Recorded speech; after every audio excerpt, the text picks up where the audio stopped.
Masih ingat apa tema khotbah saya minggu lalu? Ada yang ingat? Perhatian Tuhan. Oke. 2 minggu lalu? Tentang surga. Masih ingat? Surga ada nggak? Ada. Ya. Orang Kristen, kita kalau meninggal, pergi kemana? Nggak melayang-layang aja gitu? Nggak. Pergi ke surga ya? Oke. Surga itu ada? Ada. Udah kita belajar ya. Kita udah dengarkan. Surga itu ada. Di mana itu letaknya surga? Di sana ya. Bukan di sini ya, ada di sana. Nah, sekarang kita mau belajar. Masuk ke surga itu harus lewat apa? Pintu. Kalau lewat jendela namanya maling. Ya, namanya maling kalau lewat jendela, apalagi lewat genteng, ya, maling. Harus lewat pintu. Pintu gerbang. Pintu gerbang surga. Itu yang kita mau dengarkan siang hari ini. Judul khotbah saya, Pintu Gerbang Surga. Kita buka yuk Kejadian 28. Kejadian 28.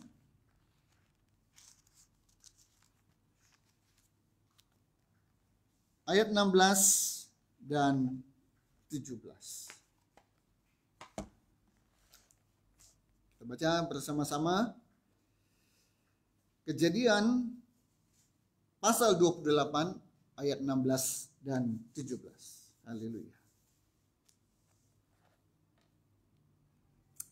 Sudah dapat? Kita baca bersama-sama ya. 1, 2, 3. Ketika Yakub bangun dari tidurnya, berkatalah ia, sesungguhnya Tuhan ada di tempat ini dan aku tidak mengetahuinya. Ia takut dan berkata, alangkah dahsyatnya tempat ini. Ini tidak lain dari rumah Allah. Ini pintu gerbang surga. Haleluya. 2 ayat sudah kita baca, Bapak Ibu yang kekasih dalam Kristus.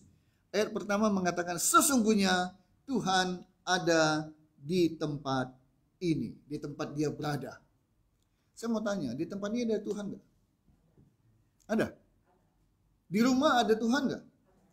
Dimanapun kita berada, Tuhan ada nggak? Ada. Ya. Nah, kalau Tuhan ada, apa yang akan terjadi? Apa yang akan terasa? Jangan Tuhan ada nggak kerasa. Dia nggak ada juga nggak kerasa. Jadi ada dan tidak ada, sama aja, sama-sama tidak terasa. Kita nggak mau yang seperti itu, Bapak Ibu sekalian. Tuhan ada, kerasa. Kalau Tuhan nggak ada, kerasa banget.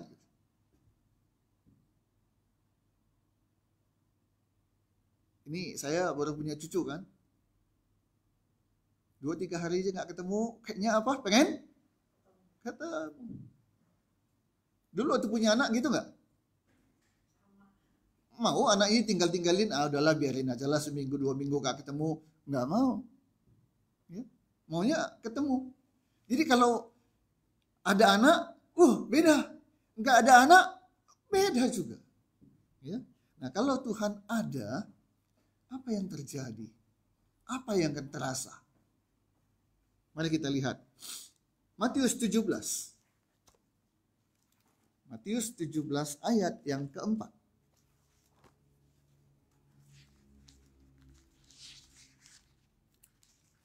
Kalau Tuhan ada, apa yang terjadi? Apa yang terasa? Matius 17 ayat 4. 1, 2, 3. Kata Petrus kepada Yesus, Tuhan, betapa bahagianya kami berada di tempat ini. Udah, stop saja. Stop sampai di situ.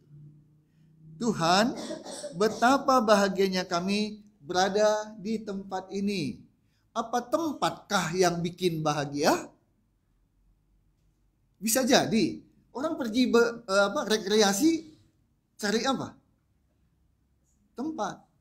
Iya toh? Pergi ke Lembang. Ngapain? Ya lihat Lembang. Di Lembang ada apa? Macam-macam, banyak. Itu lihat tempat. Lihat tempat. Tempat bisa menjadi sesuatu yang menyenangkan. Betul. Tapi ketika Petrus berkata, Tuhan, betapa bahagianya kami berada di tempat ini, apakah tempat itu yang bikin mereka bahagia? Kalau tempat yang bikin bahagia, itu syarat bahagia adalah tempat. Kalau punya rumah mewah, tempatnya mewah, bahagia nggak? Bahagia. Tapi kalau tempatnya tidak mewah, bagaimana? Nggak bahagia. Jadi bukan tempat yang bikin kita bahagia atau tidak bahagia. Tapi ada siapa di tempat itu? Itu dia. Ketika Yakub bilang, di sini ada Tuhan. Murid-murid Petrus, dia lihat ketika berjalan bersama Yesus ke bukit. Ketika ada Yesus, disitulah tempat berubah menjadi bahagia. Jadi bukan tergantung tempat ya Bapak Ibu sekalian ya, tapi tergantung di mana Yesus ada, maka yang terjadi apa? Kita bahagia. Ku berbahagia, yakin teguh, Yesus abadi, dan seterusnya. Kita bahagia bukan karena punya uang. Sebab kalau karena uang kita bahagia, waktu nggak punya uang nggak bahagia dong. Kita bahagia bukan karena punya rumah yang bagus. Kalau rumah nggak bagus, nggak bahagia dong.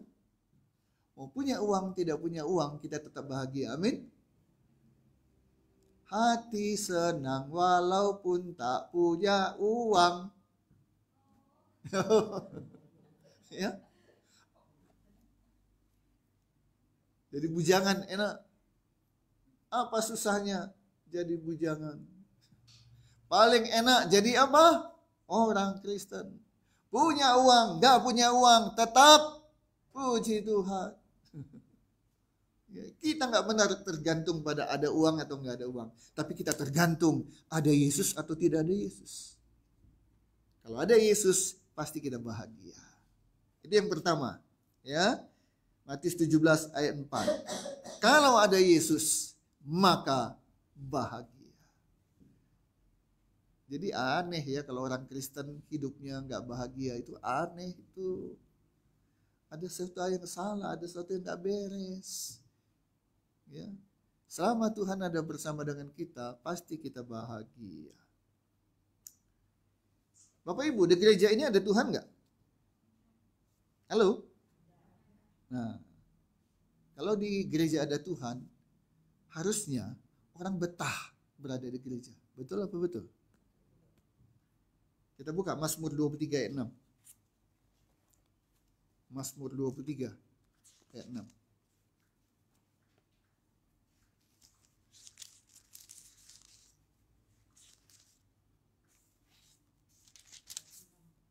Mazmur 23 ayat 6.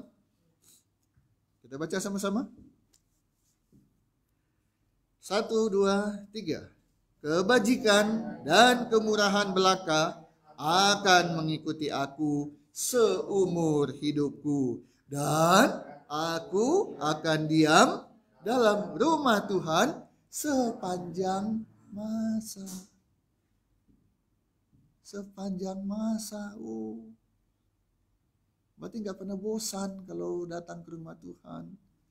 Tapi ada orang diajak ibadah, jawabannya apa? Nantilah.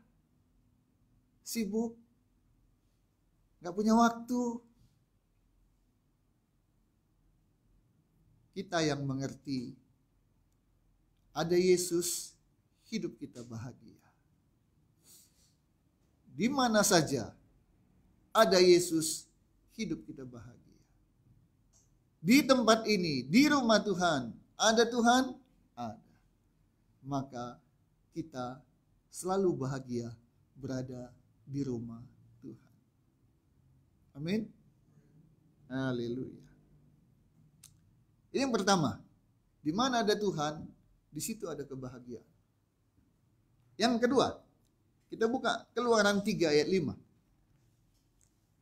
Keluaran pasal 3 ayat 5. Apa yang terjadi kalau Yesus ada Tuhan? Keluaran 3 ayat 5.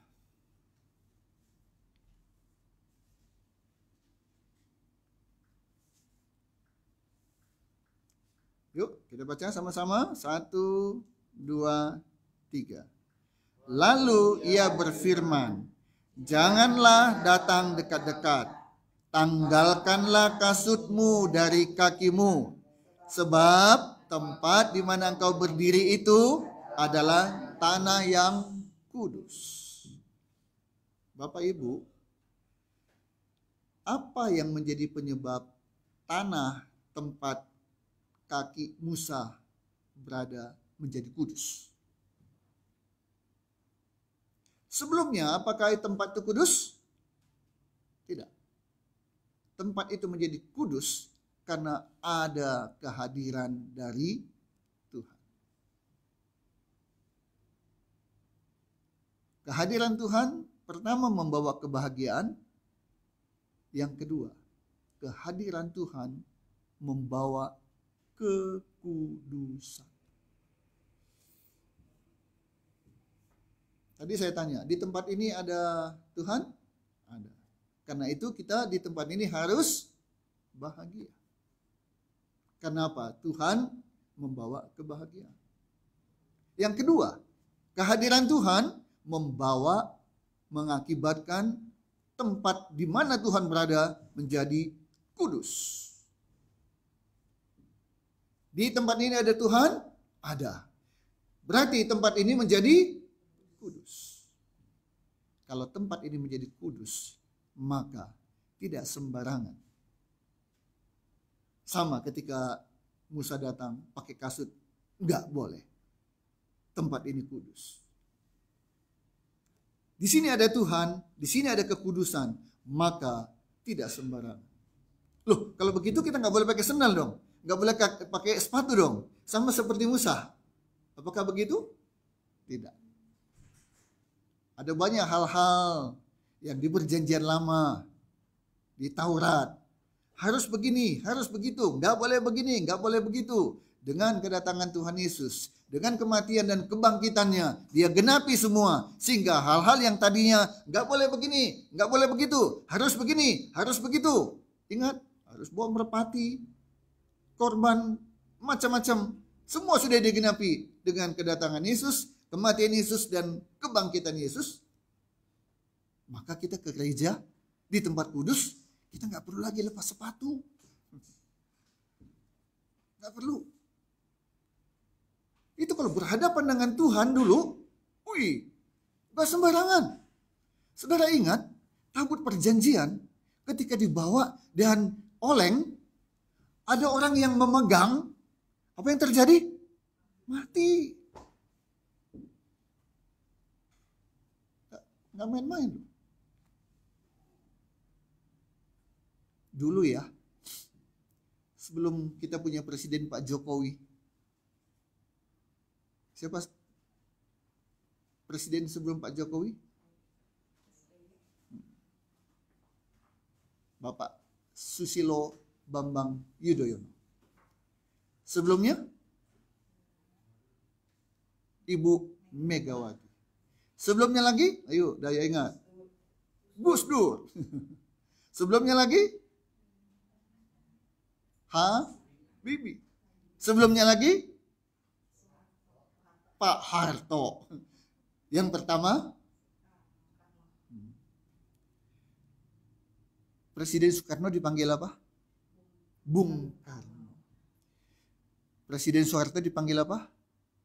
Pak Harto. Tapi Jokowi dipanggil apa? Anak-anak aja coba kalau Pak Jokowi lagi lewat bilang apa? Jokowi, Jokowi. Pada zaman Jokowi lah Kita bisa bebas memanggil dia, bukan lagi Pak, bukan lagi Presiden, tapi panggil nama. Marah nggak Presiden? Enggak. Kenapa kita berani? Kenapa kita berani panggil Jokowi, Jokowi? Kenapa? Karena Pak Jokowi sendiri mendekatkan diri kepada rakyatnya. Dia tidak membuat satu batas. Ya.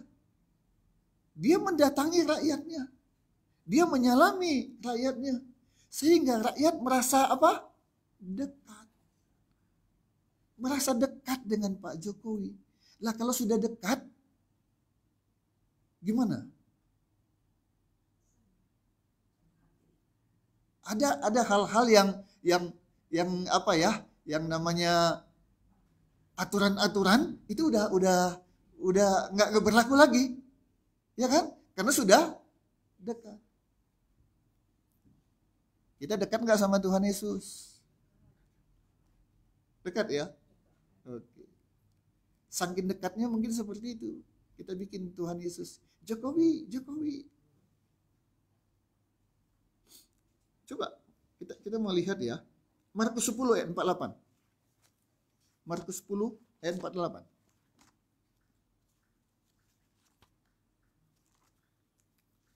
Markus 10 ayat 48.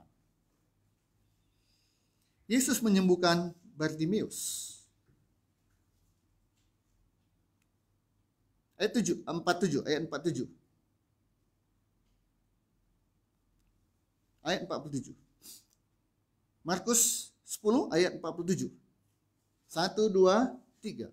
Ketika didengarnya bahwa itu adalah Yesus orang Nazaret, mulailah ia berseru. Dia mulai memanggil kan? Apa yang dia bilang? Yesus, anak Daud, kasihanilah aku. Yesus itu siapa? Siapa itu Yesus? Ya, anak Daud. Tapi siapa dia? Jokowi itu siapa? Harusnya dipanggil apa? Minimal Bapak Jokowi. Kan gitu kan harusnya ya. Lengkapnya apa? Bapak Presiden Jokowi. Kan gitu. Yesus itu siapa? Tuhan. Harusnya dipanggil apa? Tuhan Yesus. Tapi di sini si orang buta yang minta tolong lagi padahal ya. Dia bilang apa? Yesus. Ayo panggil nama. Kita di sini mau belajar Bapak Ibu sekalian. Belajar apa? Hubungan kita harus dekat dengan Tuhan. Amin. Tapi belajar juga untuk tahu sopan santun, tata krama. Meskipun kita dekat sama Tuhan, ya jangan kita buat Tuhan itu seperti saking dekatnya. Ada batas-batasan lah yang harus kita ketahui. Nah, kembali tadi. Di mana ada Tuhan, di situ ada kekudusan. Bapak Ibu tahu, kalau datang ke rumah ibadah, masuk ke rumah ibadah, masuk tempat ibadah, dimanapun tempatnya. Karena kita bisa ibadah di gereja. Bisa nggak ibadah di rumah? Bisa. Bisa nggak ibadah di gedung? Bisa. Dimanapun tempat ada ibadah, harusnya kita hargai, hormati, karena tempat itu ada Tuhan. Di mana ada Tuhan, ada kekudusan. Maka saya menghimbau, mengajarkan kepada jemaat. Kalau datang ibadah, satu, jangan terlambat. Yang kedua, masuk tempat ibadah, jangan lagi ngobrol. Setuju nggak? Kenapa? Di mana ada Tuhan, di situ ada kekudusan. Ayo kita belajar, ya. Begitu masuk ke ruang ibadah, kita siap. Hati kita siap. Hatiku siap, ya Allah hatiku siap. Aku mau bermazmur. Hatiku siap, tubuhku siap. Kita bangun, mandi, siapkan baju, siapkan busana, semuanya siap.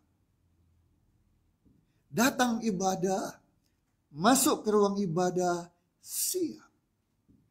Karena kita mau bertemu dengan Tuhan, menyenangkan hati Tuhan, memuji nama Tuhan, dan mau dengarkan firman Tuhan. Hormati, hargai. Di mana ada Tuhan, di situ ada kekudusan.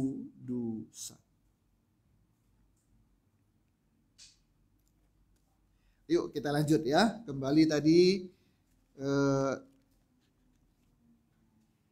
kita udah baca ayat 16, sekarang kita akan baca ayat 17 dari Kejadian 28 tadi. 16 tadi, sesungguhnya Tuhan ada di tempat ini. Di mana ada Tuhan, di situ ada kebahagiaan, di situ ada kekudusan. Nah, sekarang ayat 17. Dan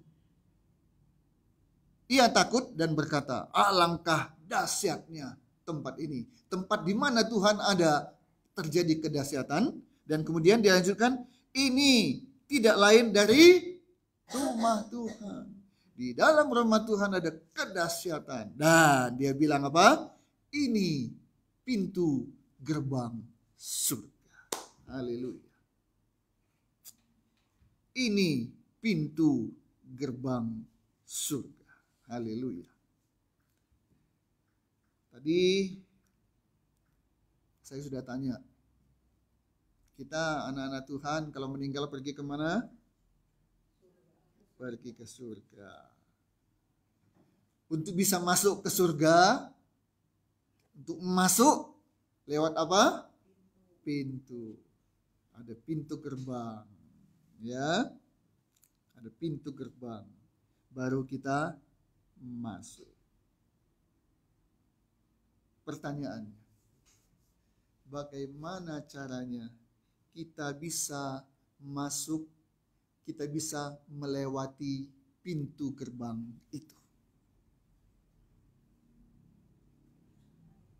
Gimana? Nerobos? Nyumput-nyumput?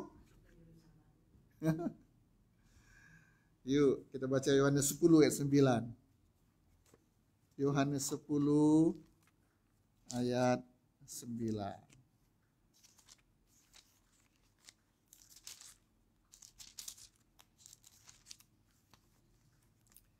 Yohanes 10 ayat 9. Gimana caranya kita bisa masuk dan lewati pintu gerbang itu? Yohanes pasal 10 ayat ke-9. Yuk kita baca bersama-sama. 1, 2, 3. Akulah pintu. Barang siapa masuk melalui aku, ia akan selamat, dan ia akan masuk dan keluar dan menemukan padang rumput. Masuk lewat pintu gerbang melalui siapa? One and only, satu-satunya. Enggak ada lagi. Pintu gerbangnya hanya satu. Siapa? Tuhan Yesus. Masih ingat enggak lagu sekolah minggu? Yesus itulah satu-satunya penolongku yang sungguh. Dia berjanji akan kembali angkat kita semua. Oh, haleluya. Senangnya, bahagianya. Puji Tuhan, upahmu besar di mana? Di surga. Oh, haleluya. Puji Tuhan, upahmu besar di surga. Amin. Tidak ada jalan lain. hanya satu-satunya. Pintu gerbang itu harus kita masuki, harus kita lewati. Dan Yesus berkata, akulah pintu. Di Yohanes 14 ayat 6 dia berkata, akulah jalan, kebenaran, dan hidup. Tidak seorang sampai kepada Bapa kalau tidak melalui aku. Jadi nggak ada jalan lain. Kalau mau masuk ke pintu gerbang surga, kita jangan hanya lihat doang. Musa hanya lihat tanah Kanaan, tanah perjanjian, tapi nggak masuk. Kita mau lihat pintu gerbang, tapi kita mau masuk lewat pintu gerbang itu. Minggu depan saya akan khotbah surga. Surga lagi. Ya. Saya sudah ajarkan lewat khotbah ini kepada sidang jemaat, surga itu ada? Ada. Jangan pernah ragu, surga itu ada. Bagaimana melewati pintu gerbang surga? Lewat Yesus. Itu udah pilih Yesus sebagai Tuhan Juru Selamat belum? Sudah? Minggu depan saya masih bicara tentang surga. Mungkin penutup. Judulnya, surga pasti atau semoga. Minggu depan ya, minggu depan. Yakin nggak masuk surga? Yakin? Ada yang bilang belum tentu. Ya, mana yang benar?